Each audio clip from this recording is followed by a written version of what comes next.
just give me this much money. And I wouldn't have, and I probably didn't take the no way stand in the first 3 years of this company. But I think when you engage with that kind of behavior, you become a walking ATM machine for it. You know, it's a slippery slope. How do you, if sometimes it's okay, then it's okay all the time.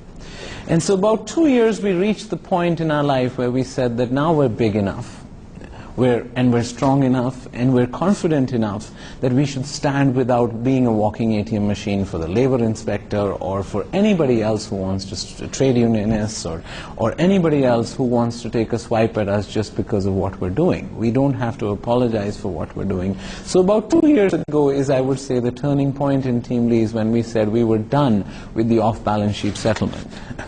That was, could we have survived the first 3 years? I'm not sure. I mean, I'm conflicted, because we only have been able to have this confidence once we reached a certain size. Yeah. How do you cope with it? I mean, what does one do about it?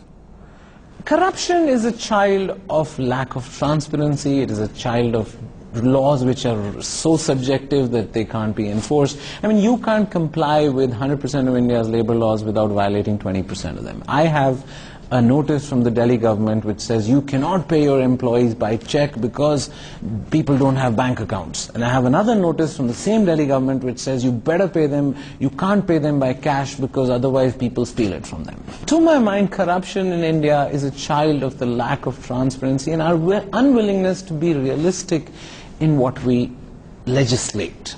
When we're realistic, we are idealistic in our legislation. You know, whatever else one can say about the West, and there are a lot of problems in the West, but certainly to do these small things of day-to-day life, which are such a challenge for us in India, and for the poor especially, you don't need to pay those bribes. But it's not cultural. The corruption in India is a child of a state which is weak and overwhelming in our lives. It needs to be strong and smaller. Yeah. No, and effective, actually. Yes, what you need is a more effective. I agree with you. We need a reform of institutions, and the character will take care of itself.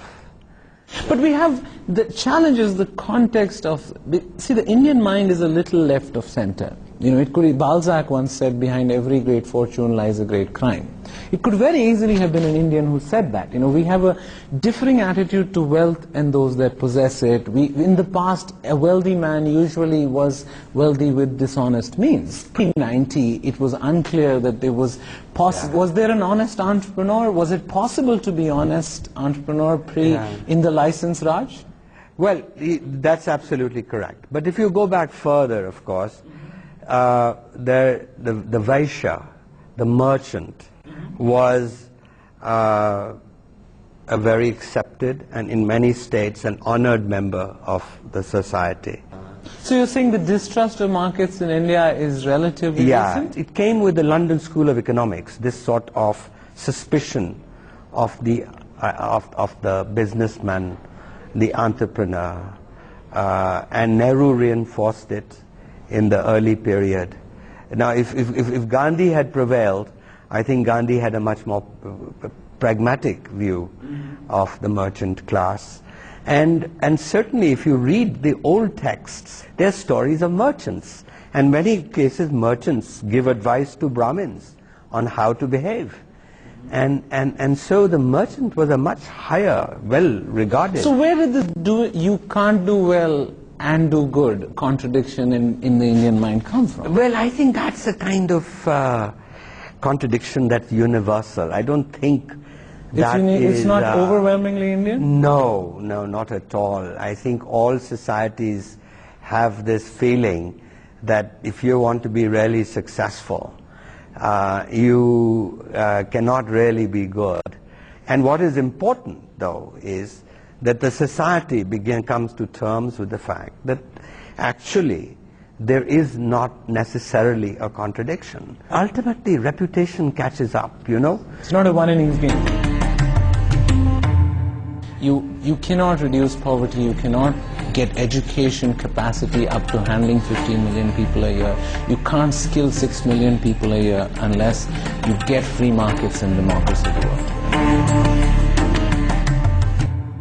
One thing which I related a lot to your book also was that, the difficulty of being good, but it needs all four things. As you grow older, you look for blended returns. You look for financial returns, intellectual returns, impact returns, spiritual returns. And so I also, when you were talking about that question of when Krishna says to Arjun, do selfless, don't look for the rewards, I thought I had two different responses. I thought one was Krishna was telling Arjun to be passionate, be so involved and so busy with what you do that you don't give. You forget yourself. You forget yourself and forget. So you lose yourself in the passion that you're doing. And second is define rewards much more broadly.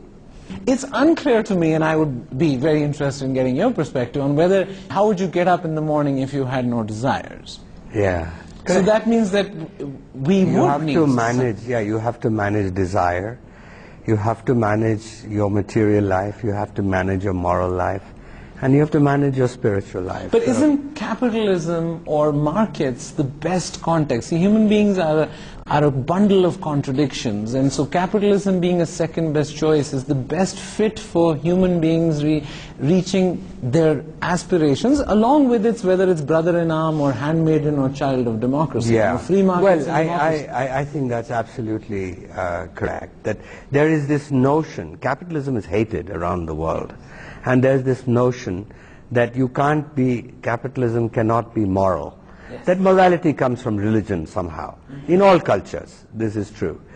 But in fact, we forget that actually in the capitalist model, you have very immediate signals given to you yes. for moral behavior. And capitalism is not something that we've imported from the West, which is what most people think. It started when the first agricultural surplus came 10,000 years ago. And so really what we have to understand is the moral underpinnings, that capitalism does have a underlying dharma.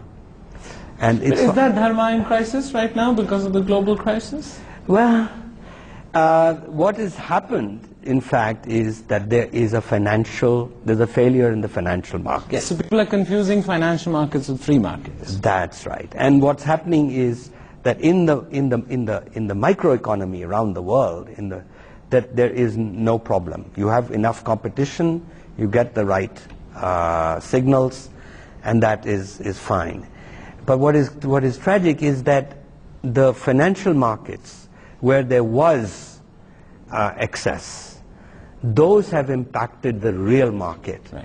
I mean, I don't think this is a crisis of capitalism. What it is, in fact, is making us aware, one, that there are business cycles. This one was much bigger than we thought, but actually the governments have behaved brilliantly with those stimulus packages. So we're going to be back to normal far quicker yes. than we thought.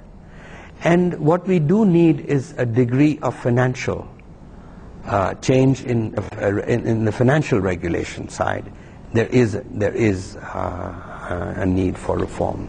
Absolutely. I mean, the clearest methodology for India, particularly as a handmaiden of democracy, is capitalism and free markets. I mean, I see that tragedy on a daily basis. The kids, you cannot reduce poverty, you cannot get education capacity up to handling 15 million people a year.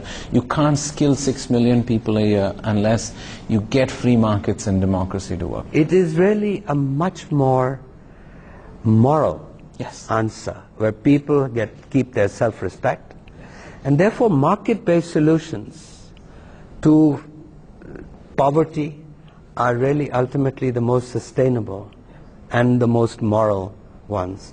And that finally really is the dharma of capitalism. Absolutely. Well, thanks. I think we've run out of time, Manish. I'll wait till you become the largest employer in India. Next year or the year after that? And I hope that this example will show the country, the importance of labor reform. When it happens, we'll have one of the persons to thank will be you. Thank you.